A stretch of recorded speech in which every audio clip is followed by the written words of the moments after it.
Hello and welcome to a live Google Hangout. I am Angela Mader and I am here with Michelle Myers. Say hello, Michelle. Hi. And we are here to talk about the topic of our Hangout today is fitspiration. Is it really inspiring or is it body shaming?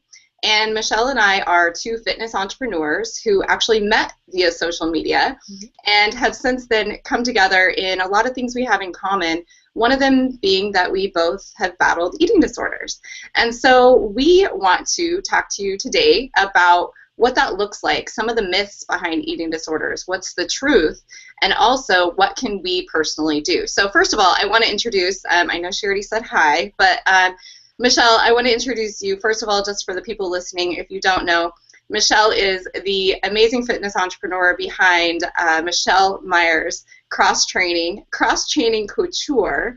Also, She Works His Way, and a triple elite beach body coach, as well as the author of the book right here, The Look That Kills. So, Michelle, go ahead and introduce yourself, tell us your story, and we'll get started. When you say it like that, it makes me sound like I have the Ryan Seacrest syndrome, but it all goes together. It all goes together. So I am super excited. Thank you, Angela, for having me, inviting me to be on. My journey into fitness started when I was 16. I grew up in a family of musicians, not saying anything bad about it. They were great, but I always just kind of felt like I don't really fit in because, I mean, musician, like that involves like sitting still.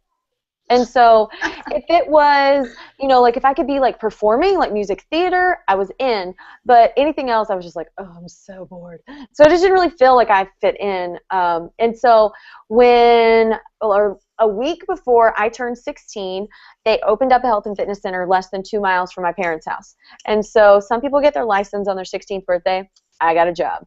And it was one of the most glamorous ones. I was one of the ones that would fold sweaty towels at the front desk. Nice. Get, you know, hugs from naked women in the locker room. That was always fun.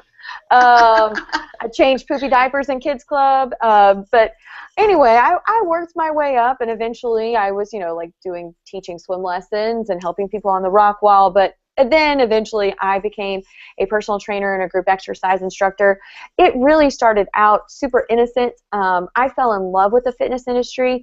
I worked the graveyard shift, so I was the one that would take people's towels after they finished their workout at 6 a.m. So I had like the hardcore crowd, and I loved them. And I noticed that there was something so unique about these people. Like, it did not matter what they did in life, they were successful. They were, you know, stay-at-home moms, they were real estate agents, they were CEOs, they were whatever. You fill it in, these people came, but they were all super successful and super positive, and I was like, all right, there's something to this whole fitness thing. And so then I wanted to go all in, and I'm just an all-in kind of person. And all in for me, there were no boundaries.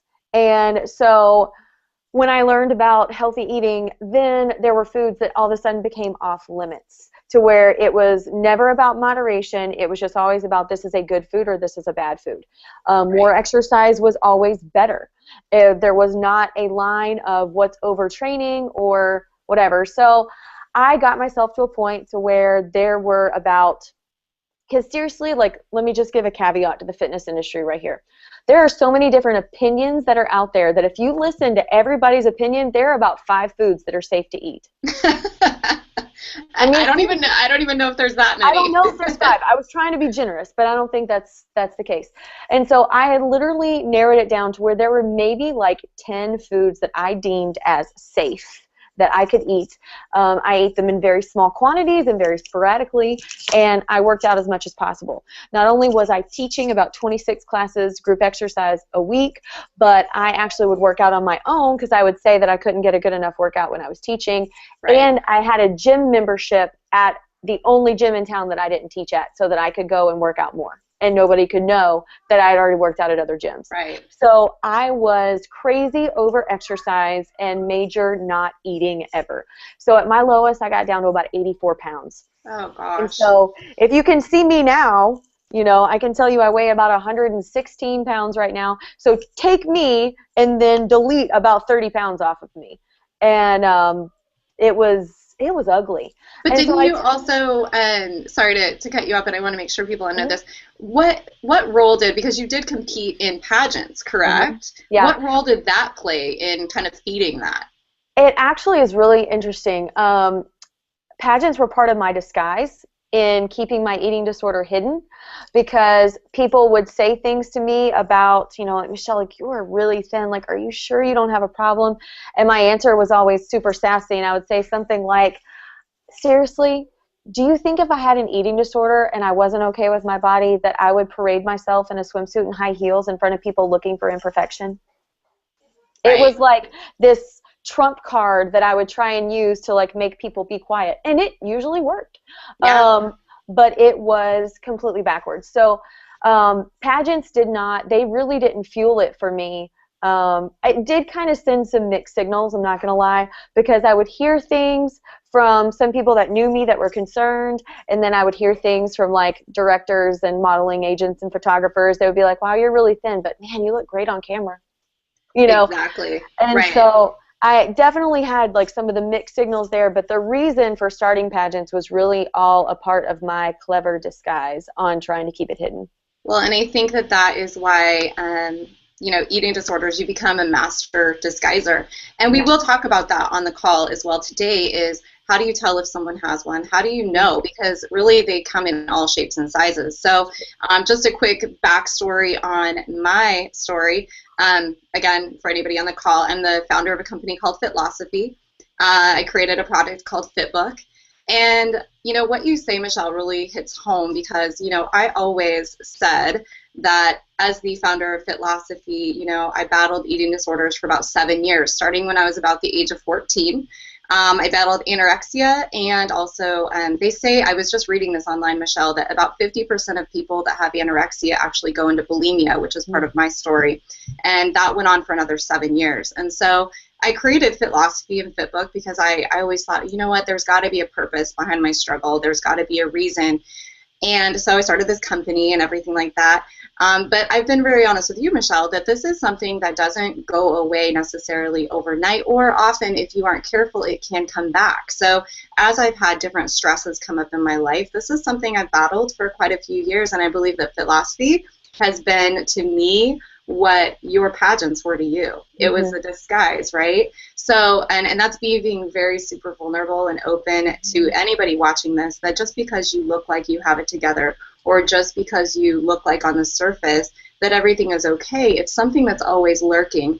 And so what Michelle and I are going to talk about today is, first of all, what are some of the stats behind this? I mean, this is really serious stuff, you guys. And we're not just going to talk about eating disorders, but body image problems. Because, Michelle, I was just reading that approximately 91% of women are unhappy with their body, which floors me. But you know what? Hi, I'm part of that 91%. And so you can't look at me or look at Michelle and think, well, why would you be unhappy with your body? The truth is, it's not about what you look like. So we're going to talk about some of those myths today. So before we jump into that, one thing Michelle and I were talking about before we got on this call was that by the age of 14, I'm looking here at my stats, 53% of girls are unhappy with their body, and by the time they reach the age of 17, that number jumps to 78%. And then that evolves, as we see, into 91% of adult women not loving their bodies. So this isn't just if you have an eating disorder. This has to do with, were you like Michelle and over-exercising? Were you like me and counting every single calorie? Were you, are you, do you have body dysmorphia? There are so many ways that this takes shape and form. So before that, Michelle, did you see the image I posted today on with all the images in the background of the fitspiration? Yes. Okay. Yes. So part of what I wanted to tell you was, whenever I was looking for those images today, or actually yesterday, what I saw when you search for fitspiration and what we're talking about today was mind-blowing. It was really sad to see what's out there as far as what really inspires people, and that's what we're here to talk about today. So, Michelle, I want to get your quick input. What is your input on social media and the role that it plays?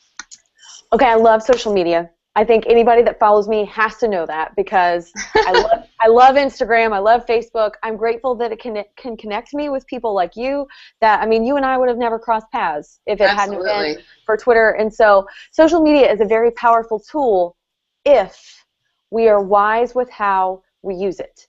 And so, because I will just be 100% honest, some of the things that people put out there as fitspiration, I mean, I'm sorry, you half naked does not inspire me, or make me think anything, motivational, Right. other than how fast can I click unfollow? Like, that's interesting.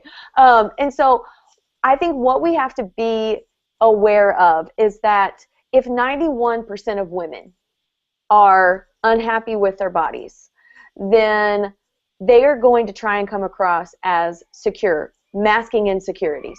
Yep. And so part of the reason that people post things that we don't find inspiring or that we feel that we can't live up to is because, listen, you can take a filter and whoo, you can do amazing things with a filter on Yeah. Instagram, And so while we're comparing somebody's Photoshop filtered, perfectly turned, contorted, glam light image to what we saw in the bathroom when we woke up this morning. Exactly. And I think that is, one thing that I read, which I find fascinating, is that it was actually a study that they did, because I really wanted to get to the heart of this. Like, does it really help inspire people? Because, and I know, Michelle, you tend to be more modest on social media, which is fine, and as well as I do, but some people, they may really be inspired by six-pack abs, maybe. So my question was, is this the truth or not? Because I know for me, it doesn't help me. I'm scrolling through Instagram and I disguise it as, well, I'm doing competitive research. No, it's really bad for me because I know how I feel about myself. So I found this study. It was done at the Tilburg University in the Netherlands. And what they found is they gave people two sets of people. They didn't know it. They gave them food journals. Yay, go football. But they did not use Footbook in it. But they gave them food journals. One group of girls got just a plain food journal, no images on it. The other group of girls got food journals with pictures, a super thin, skinny model on the cover and a different picture of a thin person on every page. What they actually found in this study, I found this fascinating, was that the people with the pictures of thin images on every page actually gained weight in the study. What that means, and what they kind of concluded from this, is that it makes us feel worse about ourselves when we see, and even if it's someone that's fit, not skinny, we look at that and think, that's not me. And what's going to make me feel better about me? Well, I don't look like that. And so that is part of the reason why we, at Philosophy, choose to be very modest in what we post, because, and we'll talk about this in a little bit, Michelle, is what is the fitness industry's role in how we communicate to people if it's not really working. So we're going to get to that. But first of all, Michelle, it goes much deeper than social media, right? Oh, yeah. I mean, I think we would all admit that we're harder on ourselves than we ever would be on anybody else. And so I try to encourage people that I work with, don't talk to yourself in a way that, like, most of the time, if we talk to other people the way we talk to ourselves, we would have no friends. Like, we would lose our friends. And so a story that I tell, and this just absolutely, it still blows my mind when I tell it, but I was in the weight room, I was doing lunges, and I was in like a double mirrored room. So like I had a mirror in front of me and there was a mirror behind me. And so I am like about to start my next set, and in the corner of my eye, I catch this girl's legs and I'm like, find myself like staring, and I'm like, dang, I wish my legs looked like that. So like I turn around, I'm sure to give her a very nice look. I was probably going to give her an ugly like look. But I turn around and I look and I see my own legs in the mirror. I had caught a glimpse of the reflection mirrored off in the other mirror. And so I had to like see something as, wow, she looks great on me, not knowing that it was me. That's really eye-opening, I guess, at what we really think about ourselves. And so I think, actually to your point, one thing that we talk about a lot is, if you have, body image problems or you have body dysmorphia, and people that don't understand what that means, it means, just like Michelle talked about, I actually think my body looks like something that it doesn't really look like. Right. And, I absolutely battle that. And I know a lot of people may look at either Michelle or myself and think, well, how could you think that about yourself? You look a certain way, you're a certain size. And the truth is, it is so much more about the internal than it is the external. The internal is really what's behind it. And so with that, we're going to kind of jump into some of the myths behind eating disorders, but not even just eating disorders, about body image. This affects 91% of women, and we'll also talk about that, 10% of people with eating disorders are also men. So I can't imagine that a guy, seeing a guy with a ripped six-pack that doesn't have that, exactly loves seeing those pictures either. So, but, specifically, I want to jump into some of those myths, Michelle, if you don't mind. So the first myth is it's an obsession with weight. Do you think that that's true? I don't, because I think that every eating disorder has to start somewhere. And if you wait until you think, oh, this is a serious problem, then you're going to be in trouble. And so if you're on this and you were just like, oh, I want to see what other people are dealing with, but as you're listening, you're going, oh, well, I kind of do that, but I don't think it's that bad. That's where it begins. What would some of those things look like? I mean, we can kind of share. I mean, obviously, we don't want to give tips for anybody, but right. Because that actually happens a lot on social media. Yes. But what are some of those first triggers? I mean, if it's not really an obsession with her weight, but one thing you and I have talked about a lot is an obsession with control. Yes. What is some of those little tiny things that might be those clues of like, I do that? I think, one of the first triggers for me was turning down opportunities to do things because of what kind of food was going to be there. Oh. And not even wanting to be around that kind of temptation. And just, just saying, oh, I can't. When in actuality, I could. The reality is, oh, it's just not worth it for me to risk being around that kind of food because I don't want to have to do that. So I would say that would have been one of the first things that I kind of scaled back on, because I'm a very outgoing person, but for those 4 years that I really battled an eating disorder, anybody that would have known me in the past would have said I was an extrovert, but anybody that just met me during those 4 years would have said that I was pretty introverted, which is hilarious. Well, because you were avoiding social situations where you might actually have to either not eat and be confronted by it, or to have to turn down food and, have people question that.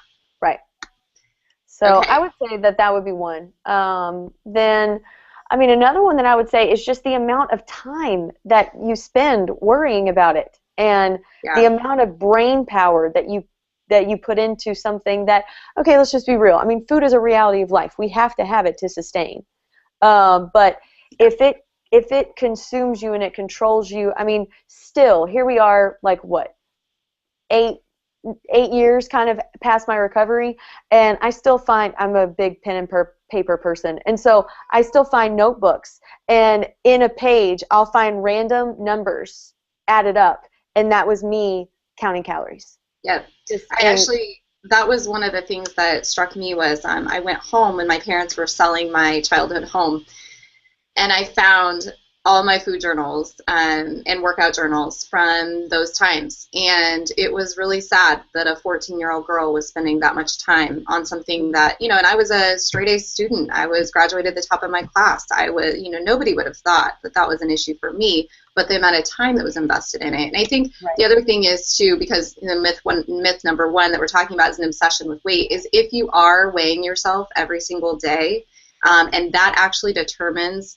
the trajectory of your day, that is going to be a sign. And remember, your children see you weighing every day. I don't personally have children, but I think that that's a big sign that, if it can really determine the trajectory of your day, then maybe consider getting rid of the scale. And we'll talk about other things to take action, but let's go on to myth number 2 really quick. Myth number 2, it's all about the food.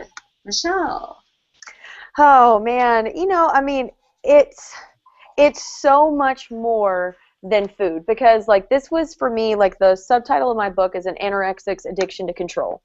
And I thought that because I couldn't control other things that were happening and going on in my life, that if I could control what was going in my mouth, that I was somehow taking control of my life. Yep. When in actuality, the food was controlling me. And the eating disorder was controlling me. It determined where I went, what I did, the job that I had, the friends that I would keep, the people that I would let in, which wasn't very many. Usually it was the people that were either just, there's not a nice way to say that. I'm going to stop. But I mean, really, the people that I surrounded myself with were people that I just knew wouldn't call me out on it. And so they were not the kind of people that were pushing me to be better and actually cared about me. Yeah, definitely. And so the food is a very small portion of it. And, you know, honestly, like when it comes to recovery and getting help, you know, I had a great support system in my family. And the food part, I mean, somebody else was kind of taking over that. I mean, my parents basically were just like, you know, you're 5 years old again, and we tell you, we put something on your plate and you eat it and you be happy with it, which is pretty much what happened. But the mental side was a much longer and much harder recovery. The physical symptoms of anorexia are the easiest ones to fix. Yeah. But the mental battle is what's the battle. Well, what I like about what you said is, and where I can relate to is, and I joke with people that I'm type A, that I'm OCD, you know, and I say that in a very loving, joking way. And those characteristics are part of why I think we are successful in many areas of our life, right? But the flip side of that is the control and that desire for perfection, which you and I both know perfection is not possible. But and it's that not inspiring.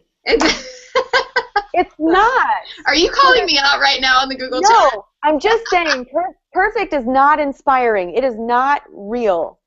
Yes. Whoa. Okay, she just threw down her pin, people. Oh, she's coming out. Drop the mic. Drop the mic. All right, she just went there.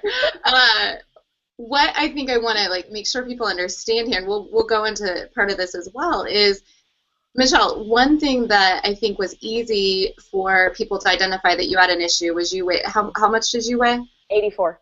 Okay, 84 pounds.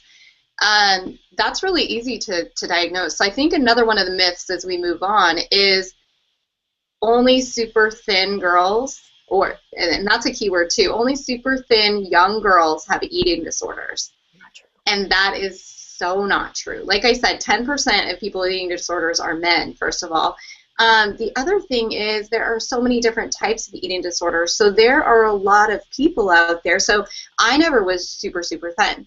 The lowest I got, I think, was 103, which is still too small for my height. But regardless of that, whenever I was full-on bulimic, I was actually a little overweight. And I won't go into the details of that, but there are different types. There's binge eating. So a lot of people that are overweight have binge eating disorders. A lot of people who are bulimic are either normal weight or a little bit overweight. So anorexics are, you know, I think the ones where most people think, oh, they have an eating problem. And the other thing to point out, too, on this is not everyone who's super thin has an eating disorder. There's so much genetic makeup behind people as well. So I think one thing is we want to make sure that we confront this myth that just super thin people are the ones with eating disorders, because it's really not true. Because again, like Michelle said, the physical part is just one part of it. But be aware of people and how they behave, and even yourself. You know, it's the mental part of it, not necessarily the physical. Right. So one thing that we want to talk about too is, and I know you had mentioned over-exercising, Michelle. So the next myth we want to talk about is it's all about what you look like. And you know, if you're a person working out and getting those hours in the gym, and you know, then you probably don't have an eating disorder. But what's the truth behind that? I mean, the truth is that there is a limit to what's healthy. And so if you are afraid, that's the word I'm going to use, if you are afraid to take a rest day, you have a problem. Because your body was designed to rest. It needs rest. It grows and gets results in rest. And so if you are like, listen, if I do not get on that elliptical and if I don't see that 500 calorie number that I burned, like I am going to gain 20 pounds tomorrow. Oh, you're so funny. But it's true. It's true. I've been in that mental place to where it's like, I can't take a day off. Like there were probably, honestly, there was probably about 3.5 years of my life that I did not take a day off. Yeah. I mean, like, I got to be working out. It's Christmas morning. I got to work out. One thing you said that really resonated with me, and I'm going to read it here so I make sure I quote you correctly, is you said, make your work in just as important as your workout, and that you said specifically to me, physical exercise without mental clarity can do more damage than good. Can you tell us what you meant by that? Yeah, you know, physical exercise, if you're not doing it in the right mindset, it can completely backfire on you. And so if you know why you're exercising, like, so here's the reality. If you are working out because calories are evil and because, you know, I am beating the fat out of my body and I am not worth anything if I'm not skinny, Yeah. that's a problem. And so, you know, um, when so much of your identity is wrapped up in fitness, and this is where I'll get into the industry side just a little bit. Um, it became part of my identity. Like, people would literally, like, they would introduce me because I was a marathon runner. So it'd say, "This is my crazy friend that runs like 10 miles for fun," and "This is my friend that, you know, she works out like it's her job and doesn't even bother her." And so, like, I got to that point to where it was just kind of like, okay, if I'm not this, like, what am I? You know, like, Yeah. what am I worth? And so if you are so wrapped up in the fact that your identity and your workout, like, there's no safe haven of this is who I am and this is why I do this. And it doesn't, I mean, honestly, like, when you think about that, like, doesn't that make you realize, like, how selfish that sounds? I mean, like, that was the thing that I think that I had to battle with the most in coming back from my recovery, is just being like, is I really that selfish to where everything was that revolving around me? And I thought that, I mean, it all, and so when you're working out, you've got to have better purpose. Like, I work out now because I want to be healthy to be able to be around for my boys. Yeah, And absolutely. I mean, like, that's a huge motivating factor for me in why I exercise, where I'm like, hey, listen, I'm not going to say that I am never going to have a health scare, but listen, I'm not going down without a fight. Yeah, I'm going to do what I can do, and I'm going to do what I can do for the right reasons. absolutely. Well, I think you touch on something that is, for me, maybe one of the most important myths that we're going to talk about, because it's very personal for me, is myth number 5. You can just choose to stop. And the reason I bring that up is because you say, I realized it was selfish. There's so many things I think that we do, whether it be working out too much, whether it be, you know, avoiding social situations so that we don't have to eat a certain food, or, you know, all these different situations where we can realize that it's selfish. But I also want people on the call to, and people who are watching this, to recognize one thing, that eating disorders and a lot of this obsession it's a lot chemical too. The eating disorders, most people with eating disorders are highly depressed. You know, I have not been as open about that part of my life, and Michelle, I know I have been with you, but mental health is something that is so not talked about because it's not pretty. But the truth is, whether you see me smiling and happy all the time, that is what I call my Facebook life, the social media life. But the truth is that a lot of times it's not a choice. If they wanted to be happy and healthy, you would just choose to be that, right? So what I want people to know is you're not alone in that. We understand all too well that it is a lot of times, there's a quote I saw the other day on a Instagram that I loved, and it said, where is it? Oh, depression is not a lack of character. It is a, what is it? Hold on.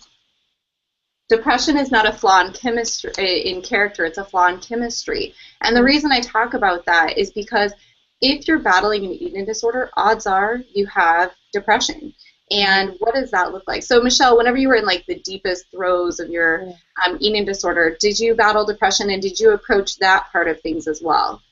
Absolutely. I think that, you know, the anytime that you're dealing with something like this, because eating disorders are so not talked about, it's so taboo, it's so something that gets swept under the rug because people either glamorize them or, you know, they think that they're non-existent and they're not real. So what I dealt with, because I knew, like I was in denial for a long time, but after about 2 years of my eating disorder, like I knew I had a problem. I Yeah. knew it. I knew it was pretty jacked up to get on a scale and see 84, 85 pounds, and then look in the mirror and think I was fat. Like, and so the part that I Yeah. had to accept at that point was like, wow, not only am I anorexic, but I'm crazy. Well, Like, and to that point, I think that's what, and just I'm going to interject there a little bit. yeah. That is what people think is you are crazy, and that you really should be able to get a hold of yourself. So what point did you realize you weren't going to be able to like pull yourself out of this? I think everybody has to have a scare. Yeah. And I had a scare when I blacked out on a run and literally thought that I was going to die on the pavement. I mean, like there was no one around, and I was like, I haven't eaten anything in like 13 days and I'm trying to Oh my run. gosh. And I mean, I did not. And so my moment in that moment, I realized what was important to me, because I wasn't thinking about the last time that I'd eaten and being like, man, that was stupid. I shouldn't have eaten that. I was in my head going like, I am not thinking about how fat I'm going to look in my casket. I'm thinking about the fact that my sister is getting married in a couple of months and her maid of honor is not going to be there. I'm Yeah. thinking about the fact that my parents aren't going to forgive themselves. I'm thinking about everybody that I've ever said anything to that they thought was genuine and had weight. That's just, my testimony is now completely invalid. And so Yeah. I just had to have that real moment where, you think you're going to lose everything and you get a lot of clarity. Yeah. And, Absolutely. so you, it shouldn't have to come to that. And that's why I share my story, and that's where I tell my story, because I don't want people to have to get there. Yeah. I want you to, Absolutely. I want you to be able to say, I don't want that to happen to me. That doesn't sound fun. So I'm going to choose to let this be my bottom, Yeah. and I'm going to only go up from here. Yeah.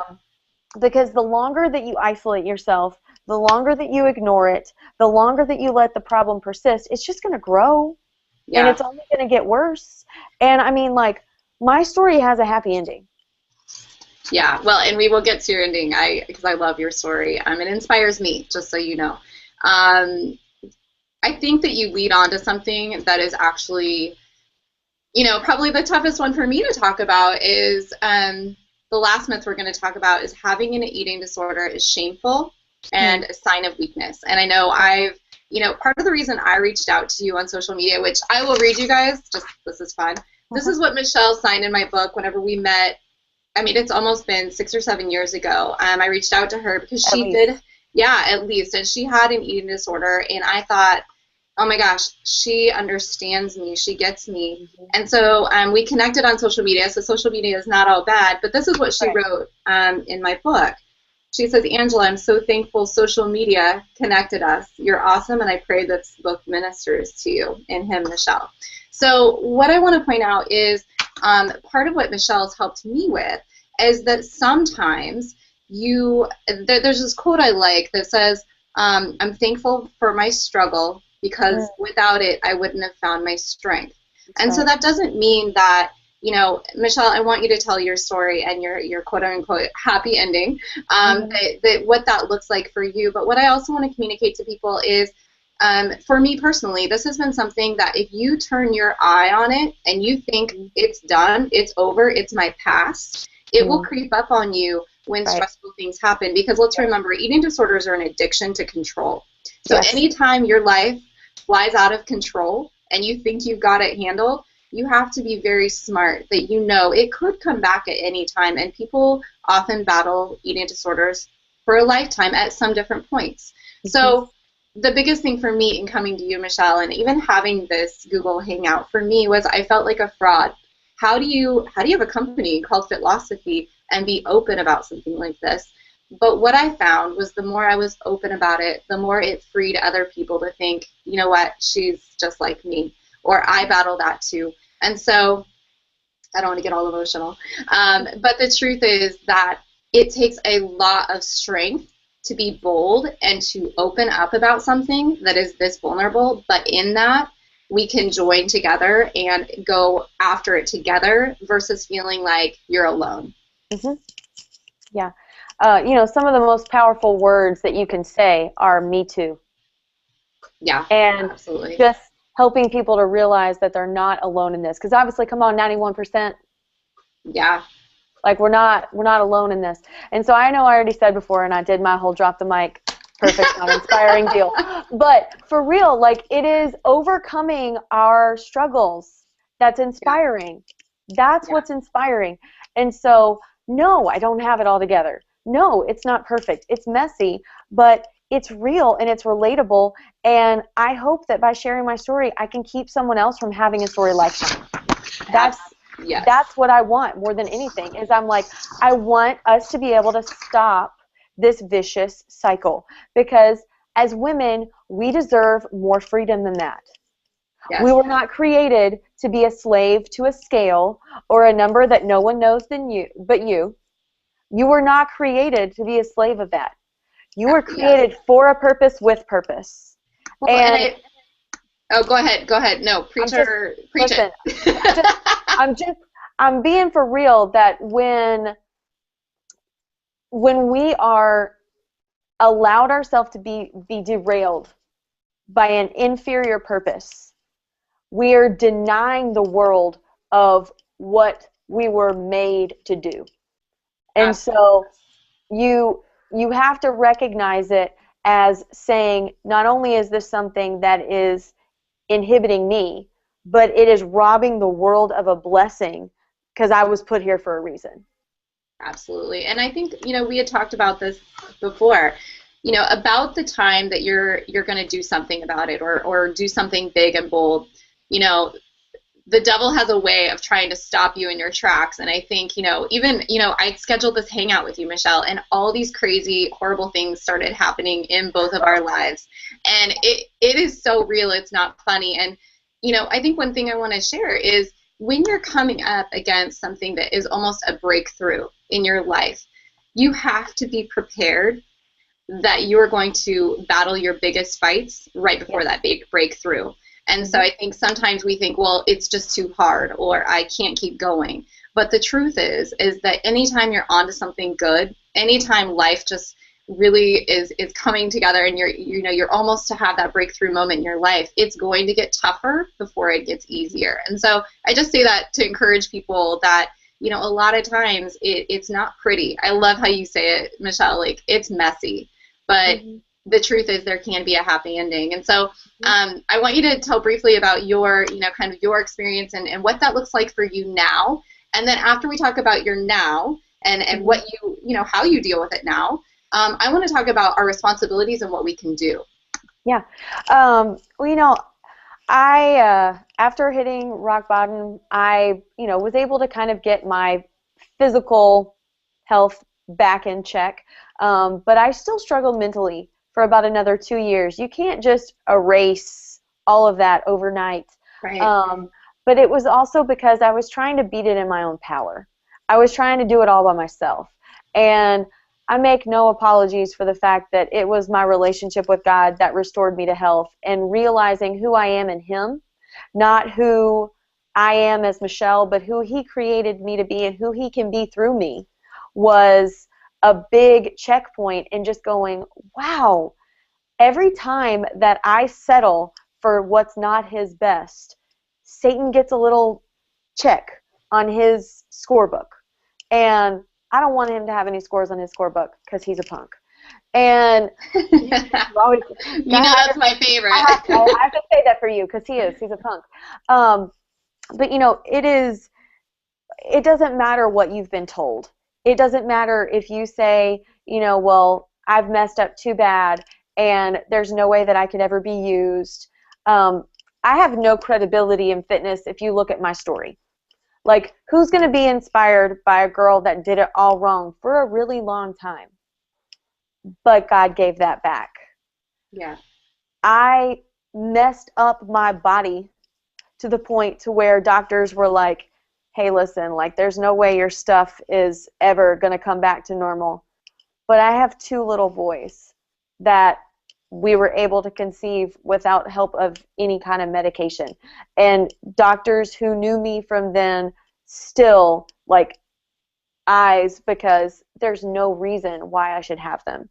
And so if you will come to a place ready for redemption, you will be met with redemption. You will be met with grace. You will be met with mercy. And I don't know exactly what that's going to look for you, but I do know, I mean, redemption can look different for all of us, but that's what's there, is redemption.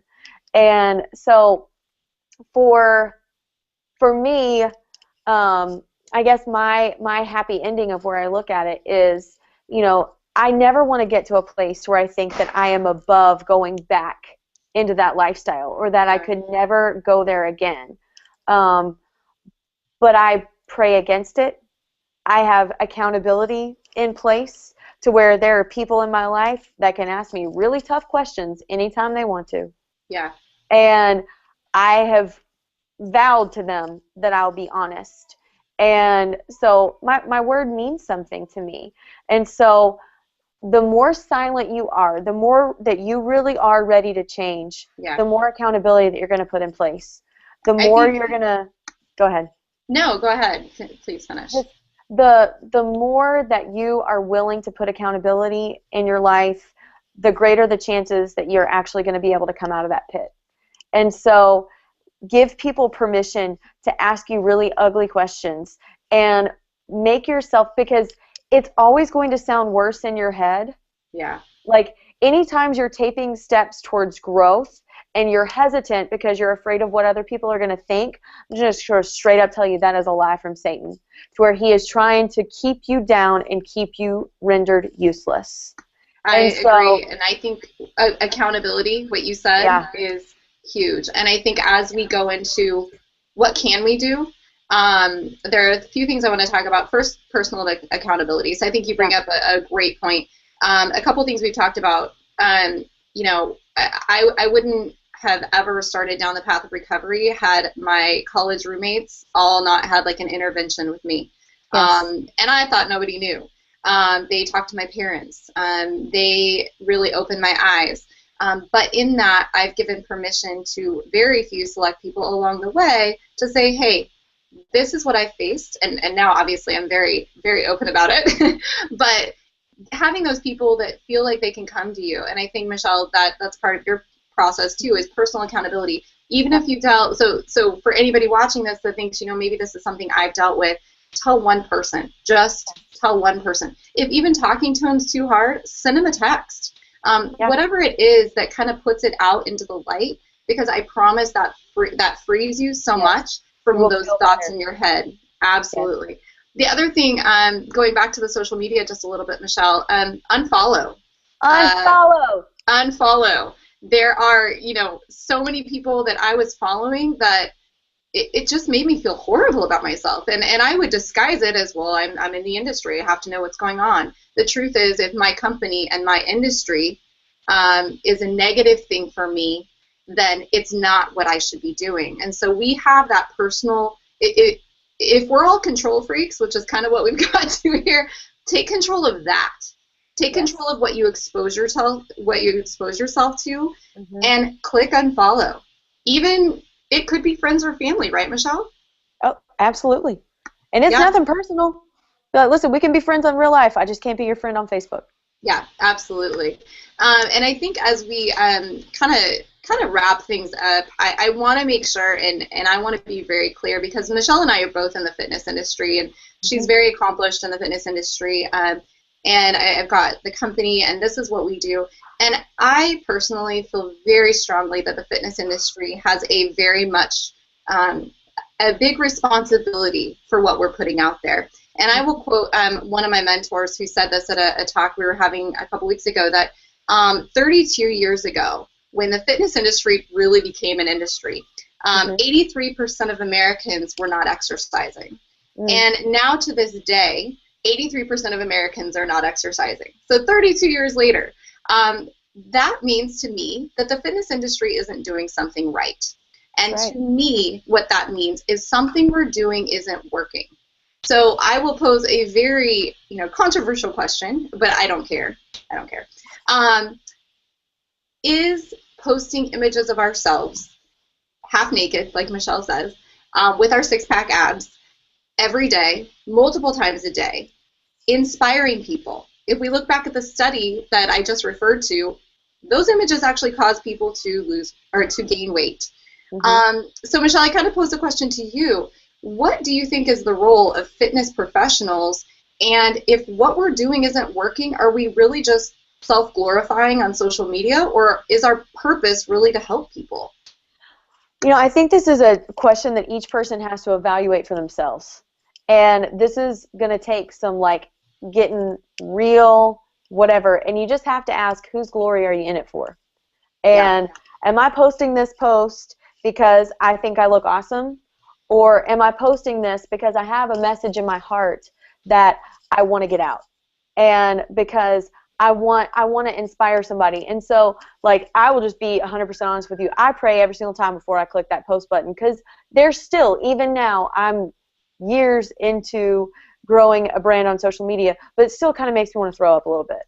And so, why is that? because it's vulnerable. It's putting yourself out there. Yeah. Because, like we talked about, I am not going to be the most perfect body that you see in the newsfeed.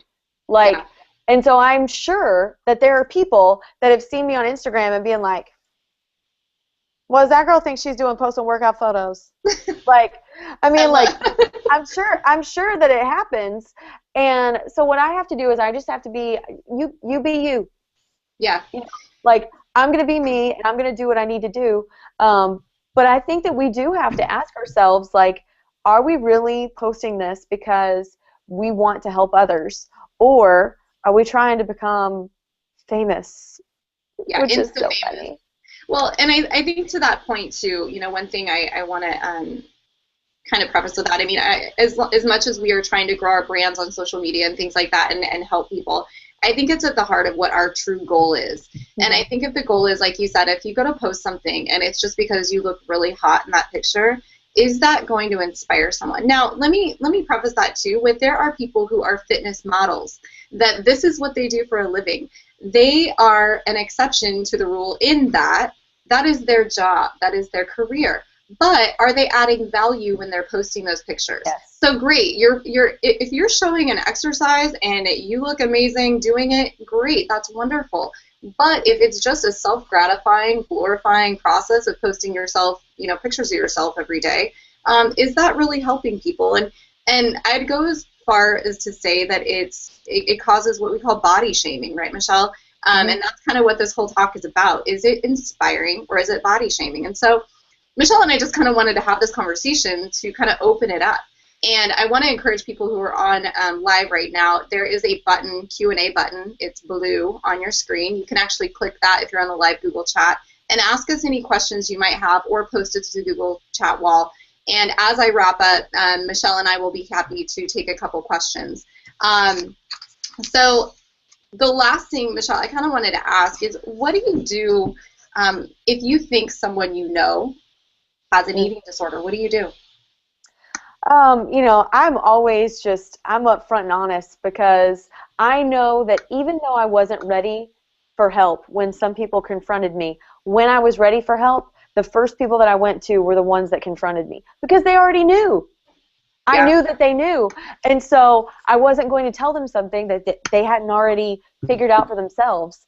And so I always try to do it in a very loving way. I mean, it's not going to be done in you're a horrible person and you're stupid and do you know how selfish you are? And I mean, you can't approach it in that way. But I mean, I've gone up to girls before, because I've seen girls, and the ones that hurt me the most are the ones that I'll see in the grocery store that have 2 boxes of fat-free crackers in their hands, and I can see them comparing side by side. And I remember, this has been a couple of years, but I saw a girl comparing 2 products, and they were 2 that I knew the inside of my hand. I knew how many carbs, I knew how many sugars, I knew how many calories, I knew how many fat grams. I knew the nutritional value for all of them. And so I just went over to her, and I pointed at one box, and I rattled off the nutritional facts. And then I pointed at the other box, and I rattled them off. And she just kind of looked at me, and I was like, why are you doing this to yourself? Yeah. You're beautiful. And so she was like 14, 15 years old. And so I took her hand and we went to go talk to her mom, who was in electronics. And it was just, hey, you know, like she needs some help. And so if you're doing it in a way to where you just want people to know, like, listen, this is rooted in love because I've been there. This is not judgment on you. This is because I realize this for something, like, and it's damaging more than you realize. Yeah. And so, I mean, I'm honest with people, and it's made me get pushed out of people's lives before. But when they're ready for help, they come back. And I think if you've been there, you can say, like I think you said before, the words "me too" are very powerful. But for people watching this that maybe they've never been there, but they have someone they love that's been there, send them the link to this. I mean, it's bit.ly link and then hashtag we are more than. And send them a link and say, hey, this made me think of you. I'm not sure if I'm right or not, but watch this. And I do want to offer up, too, that Michelle and I will be doing a tweet chat this Thursday at 11 o'clock Pacific Standard Time. If you follow either one of us on social media, we'll be promoting that. That tweet chat is going to have some industry professionals on that, as well as Michelle and I, and we're going to be addressing some of the same questions we addressed today, but also different ways of looking at things in a different social media and what that role is. So we encourage you guys to join us. So if you have someone that you care, or if it's you, feel free to follow Michelle and I on social media. I'm Fitbook. Michelle is Michelle L. Myers, M-Y-E-R-S. And we are on Instagram, Twitter, Facebook, you name it. But send someone the link to this hangout, because at the very least, they may come back and say, hey, I really appreciate it. That's not me. But the truth is, usually, and I really underline and bold that word, usually, people who have an issue, there's a cry for help there. And they're actually just waiting for someone to call them out and help them. So with that, Michelle, I just want to, first of all, thank you for having you. We will be, before I forget, we will be sending out every day on Instagram. We are giving away a signed copy of Michelle's book, The Look That Kills, and a signed fit book. We will be giving one away on Instagram every day, so follow us there. We'll also be giving one away on the Hangout today. So if you go on the Hangout page and actually just comment with your favorite takeaway from today's Hangout, we'll each be giving you a signed copy of the book. We'll be giving signed copies of the books on the Hangout or on the tweet chat as well on Thursday. Again, that's Thursday at 11 o'clock Pacific Standard Time. We're going to wrap up, but Michelle, just personally from the bottom of my heart, thank you. Everything you said is just so enlightening, and can I just be the first to say you are just so gorgeous inside and out, and to see your recovery is so inspiring for somebody that, you know, who admires what you do in your industry and so strong in your faith, but also so real in why you've got where you are today. Well, you are a blessing. I'm proud of you for your vulnerability, and it is just always fun to partner with you. I do want to say one thing to the person that's watching that is going to try to get out of this by contacting Angela or me as your one person that you're going to tell. That is fine, but your eating disorder is individual to you, and I'm not in your life. And so I can't hold you accountable. Angela cannot hold you accountable. And so while I want you to reach out to us and tell us, I want you to say, I'm telling you, but I'm also going to tell blank. And you got to tell somebody that's going to see you. That's always the advice that I give somebody when they come to me and they tell me they have an eating disorder, is I say, I'm so glad you told me. I'm going to pray for you, but you have got to tell somebody who knows you. Yeah. You've got to tell somebody who knows you. So do not let that be your scapegoat. Is, oh, I'm going to tell one person. I'm going to tell somebody that I'm never going to ever have accountability with ever. But you've got to tell somebody who knows you. I would agree completely. I get a ton of, as I'm sure you do, Michelle, a ton of direct messages, private comments on blogs, direct emails, and that's great. We love to be available to you, but the truth is we're not in your life, and we can't hold everybody accountable to people that we don't know. So great point, Michelle. I think if anybody does reach out, the first thing I'm going to say back is, who else are you going to tell? That's right. Thank you for that. I think that's really good advice. And I just want to thank everybody for joining us today. Michelle, thank you. And join us on Thursday for a tweet chat at 11 o'clock Pacific Standard Time. Thanks, Michelle. Thanks again. Bye. Bye.